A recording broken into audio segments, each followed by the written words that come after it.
ওইভাবে নয়, বৃন্দাবনে যেভাবে বাঁকা হয়ে দাঁড়িয়েছিলেন সেইভাবে একবার দাঁড়াও দেখি। ভগবান এই না বাঁকা হয়ে অধরে মুরলিটা ধরে দাঁড়িয়েছে। দুর্বাসা মুনি চাইতে চাইতে চাইতে চাইতে চরণের তলায় চাইতে গেছে, চিৎকার করেছে কৃষ্ণ। গুরুদেব আপনি চিৎকার করলেন, কৃষ্ণ তুমি জানো না বাবা, তুমি সর্বাঙ্গে পায়েসটা মাখলে চরণের তলায় মাখলেন না কেন? বলছে গুরুদেব ব্রাহ্মণে বন্ধন করা পায়েস আমি কি করে চরণের তলায় মাখবো? বলছে কৃষ্ণ। দুর্বাসা মুনি হাওয়া করে খেতে বলছে কৃষ্ণ আমি এত তোমাকে বাঁচাবার চেষ্টা করলাম আর আমি পারলাম না বাবা। তুমি পায়েসটা সারা শরীরে মাখলে, সর্বাঙ্গে মাখলে, সারা শরীরটা গেল লোহার মতো, চরণের তলাটা থেকে গেল কাঁচা। জড়াবেশ যখন বানটা মারবে, বানটা কোথাও লাগবে না, বানকে এসে লাগবে তোমার চরণের তলা। ভগবান বসে আছে গাছের উপরে, জড়াবেশ তাকিয়ে রেখেছে, কোনো মনে হয় পাখি বসে আছে, জড়াবেশ কিংবা বালির পুত্র অঙ্গন। ভগবান যখন বালিকে তীরবিদ্ধ করেছে, বালির পুত্র অঙ্গ দূরে দাঁড়িয়ে দাঁড়িয়ে কাঁদছে। বালি বলছে দয়াময় তুমি আমাকে বিনা দোষে, বিনা অন্যায়ে, বিনা অপরাধে তুমি আমাকে তীরবিদ্ধ করলে দয়াময়।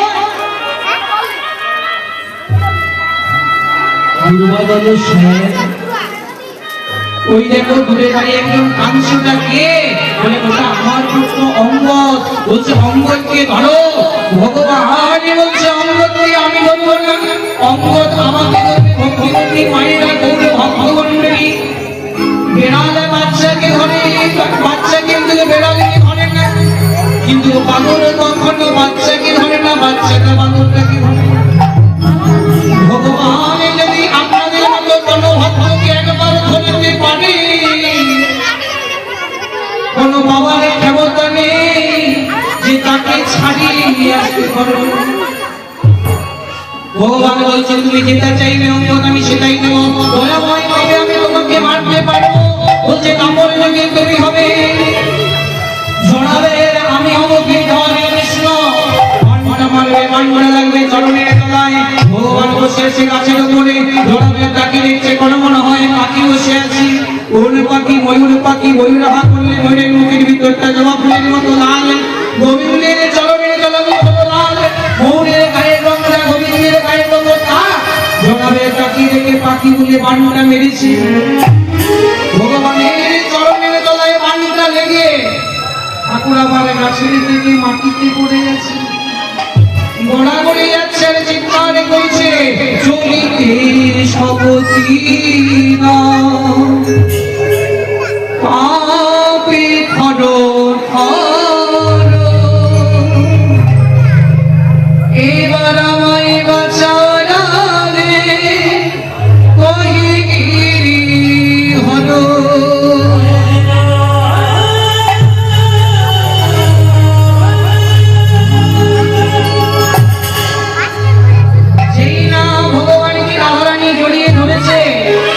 কৃষ্ণ দুটো এক হয়ে তুলসী পত্র হয়ে, তিনটি তুলসী পত্র হলেন মা।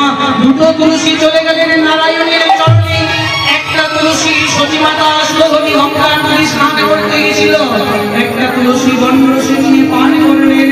আশ্রয় লোকে গোবিন্দের গো রাধাটা গোটা শুভ দিনে জন্মগ্রহণ করলো। নাম হলো কি? শ্রীকৃষ্ণ চৈতন্য মহাপ্রভু শয়ন করেছেন কোথায়? শিবাসনে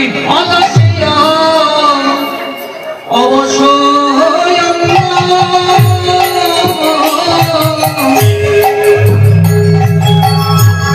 প্রভু আমার অবশ্যই অবশ্যই আমার গোটা নট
বাসুদেব ঘোষময়ী গোড়ায় আমার বিদ্যালয় এসে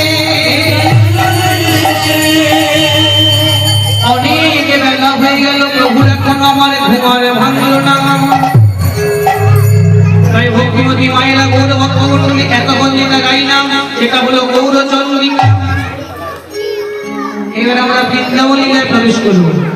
তাই এবার নিতাই চাঁদের জনাশ্রয় করে, আমার গৌরচাঁদের জনাশ্রয় করে, আমার রাধা গোবিন্দের জনাশ্রয় করে, আমার মাতা পিতার জনাশ্রয় করে, আমার দীক্ষাগুরু শিক্ষাগুরু শ্রী শ্রী মনোরঞ্জন চক্রবর্তী মাসের চরণধূলি মস্তকে নিয়ে কীর্তন জগতে দু একজন কনিষ্ঠতম কীর্তনীয় মাননীয় বিশ্বনাথ ব্যানার্জি মহাশয়।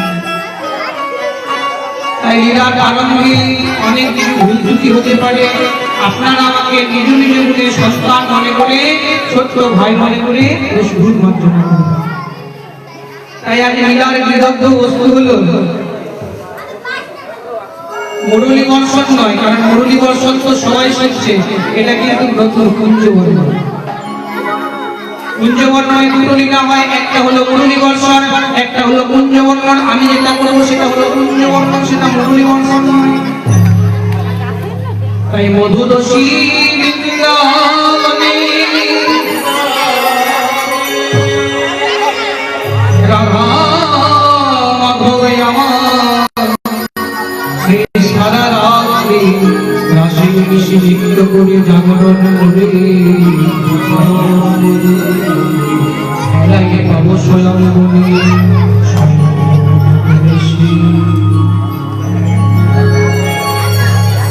এই বৃন্দাবনে যেতে গেলে কি বলতে হয় মা?